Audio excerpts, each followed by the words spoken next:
Hello. All right. My name is Katie Sosby, and I will be reviewing the Cooking Fever game by Nord Current Games. And sorry, let me get rid of that. It is a Lithuanian game, actually, made in Lithuania by the first gaming studio in Lithuania. It was originally a publishing company for other video games, but around 2007 is when they started to create their own games and really branch out for that. Hold on. Let me go back to that. My bad. Nope, not gonna do that.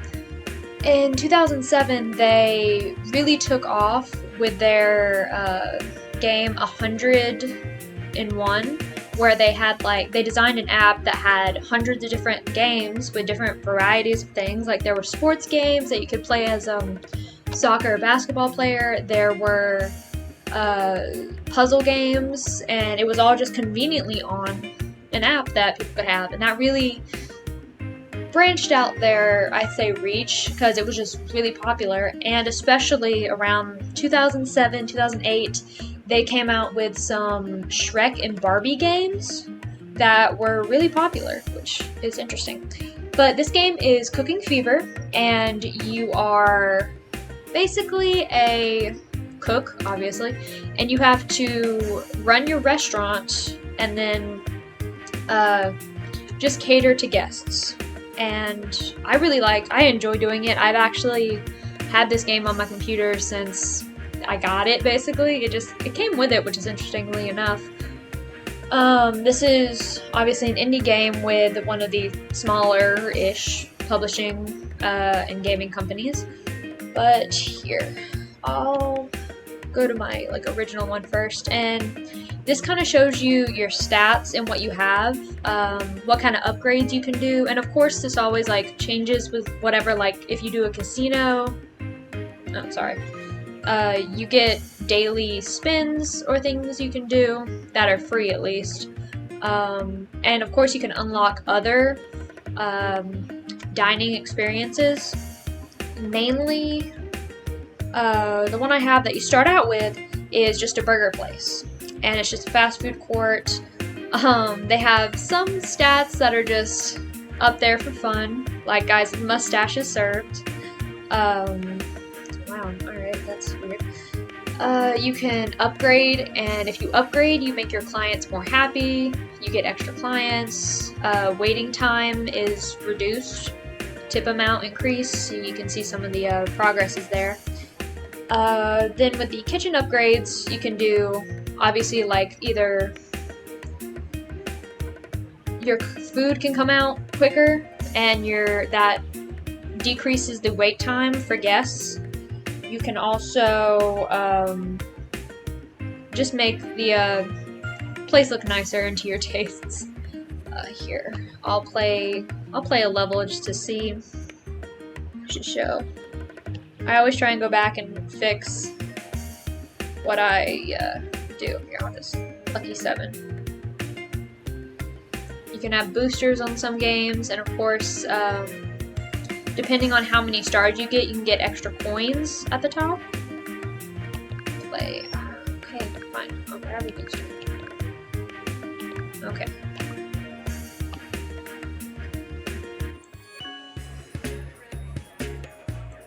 See up here they have your goal depending on how many stars you have.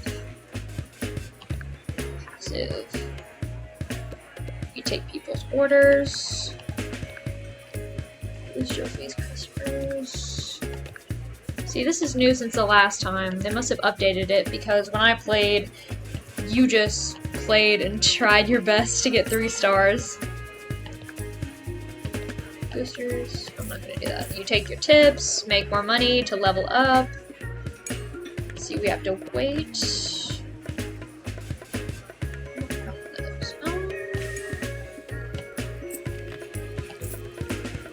And since she was asking for a dessert, she just left. I don't have that, so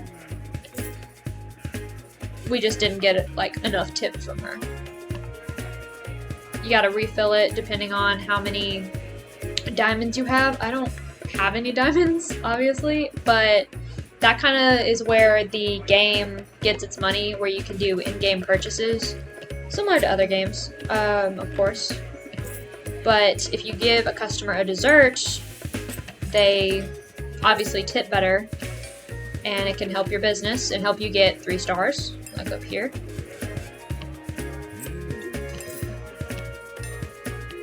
Ta-da. Excuse me. Not 3 stars.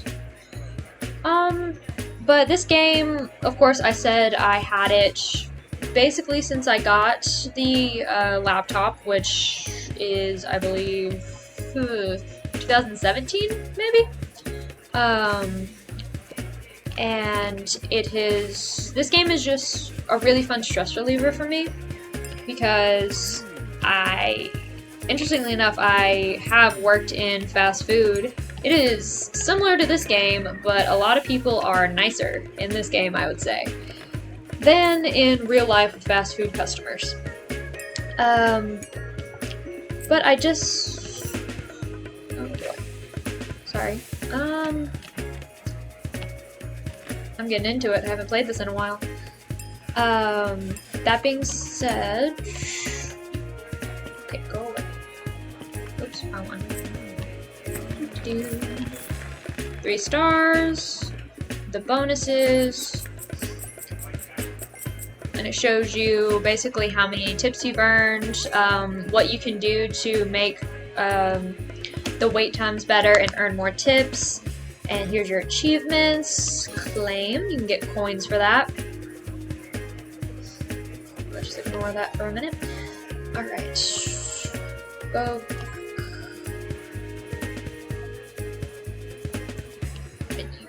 Or not. Okay. So this gaming studio, Nord Current, sorry, it was made in Lithuania. It was originally a publishing company, but they decided they really wanted to kind of branch out and create their own games. And so it became kind of the first gaming studio established in Lithuania, and it was created by Victoria Trofimado, her husband, and her brother-in-law about 20 years ago, so in 2001, but they were just a publishing company back then. So, in 2014, they developed, in September 27th, 2014, they developed Cooking Fever, and it was released on iOS, Android, and Windows computers, basically. And it has 27 locations with over 1,000 levels for the game. And something I find interesting is Victoria. She is actually the game's, obviously co-founder, or Nord Current's co-founder, but she is also the CEO of it, so she helps, establish, kind of like the paper trail and making sure everyone's setting things up and making everything, correct with games. And on a website that really promotes gender in, I want to say, hold on, I have it somewhere.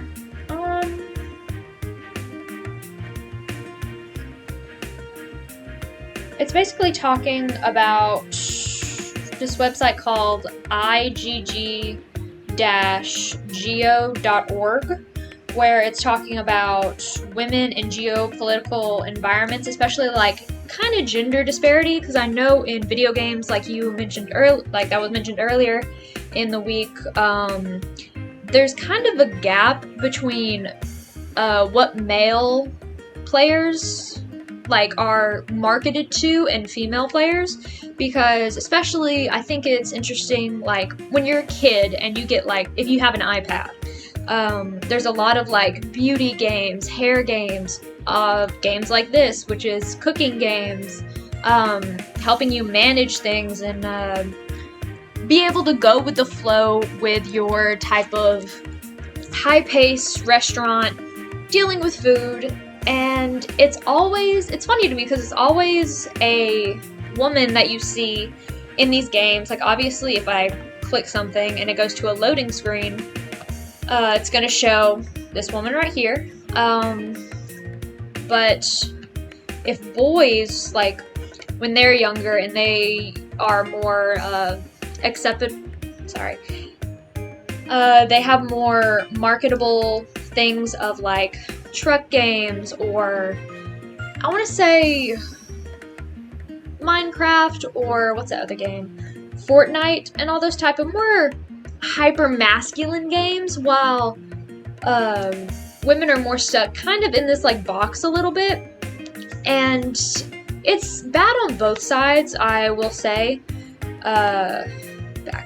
It's bad on both sides because it really kind of just puts people in a box of what they think they're allowed to like and not like. Because for boys, they kind of like trap them in this like, oh, hyper masculine games that they can't really see. They couldn't, like, you know, see themselves becoming that. Or they could, but it's like hard to reach that goal. For example, I want to say, what is it, Halo with Master Chief? He's a very, I would say, notable male figure in video games, and a lot of people look up to him. He's kind of this like hyper masculine figure that can do anything, can do everything. While for women, it's kind of, especially in like video game things, it's kind of just either the damsel in distress, the overly sexualized character, like in, I want to say, GTA, racing games, especially if you go to an arcade and you do like Fast and Furious, they always have a woman waving a flag telling you to go. And kind of like the motherly character, like tells you what to do. So similar to this game. And like if you ever played Wedding Dash, you have to set up a wedding, you have to make everything perfect, set up the flower arrangements, or I think, what is it, Diner Dash and Hotel Dash? There's a lot of dashes. You're following a woman doing like all these things and multitasking and like trying to make sure it gets done really fast so the customers can be happy, you can be happy, and get a better overall score. But for guys, they don't really have these games in mind, I would say, with things like, they're not really being pushed into more of those, I want to say, like, I don't want to say quiet roles, but I would say games similar to this, or Diner Dash, or any beauty games, or one of those dress-up wedding games. Definitely has girls preparing for a future that they might not have, or things like, oh, well, you might as well practice now and have fun playing this game, while it'll help you when you're older to, like, whenever you get married, or whenever you have to multitask while cooking and taking care of the baby and doing all this stuff that is really not marketed to guys, especially when they're younger with games like this. But I would say, back to the founder, Victoria, with her business partners, they did an interview with her talking about women in tech and how it's kind of hard for, like, people don't know how big of an option that is for you, and how good, like, of course, video games and getting into that type of career field is beneficial. They were asking her questions like, how should people, like, come up with this? Like, how would it be better to get more diversity of, like, genders, just anyone interested in this career field? And she was like, well, there's mainly two ways, is education and game design, and obviously there needs to be more, like, educational purposes, not purposes, but, like, managing, being like, hey, this is an option, come, like, do this, or game design where people just have,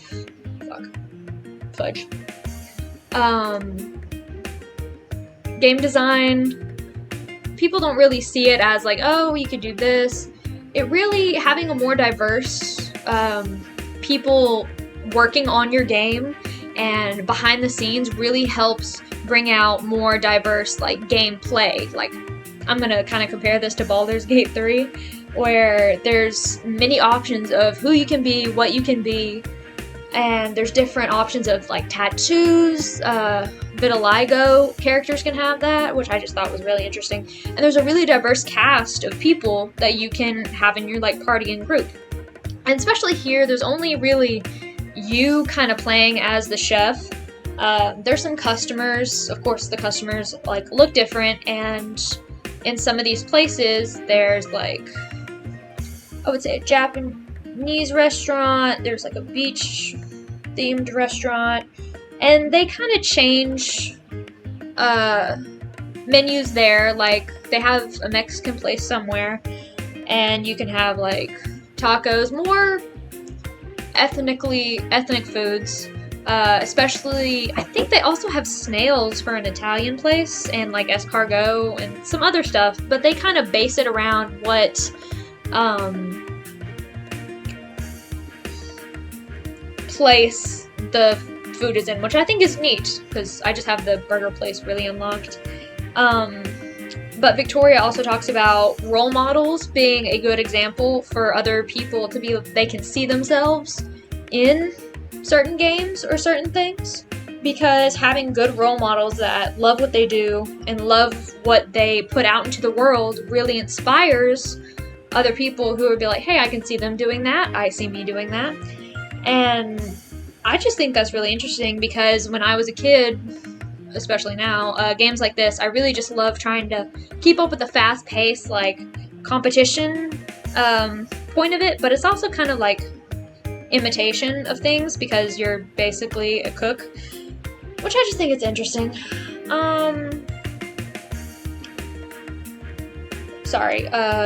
The website I was talking about was igg-geo.org, Gender Geopolitics Institute, and the paper, or the interview I was reading, was wearetechwomen.com, and it mainly just talks about what she has kind of seen with barriers in between more diverse, like, I would say, background people that more are behind the scenes,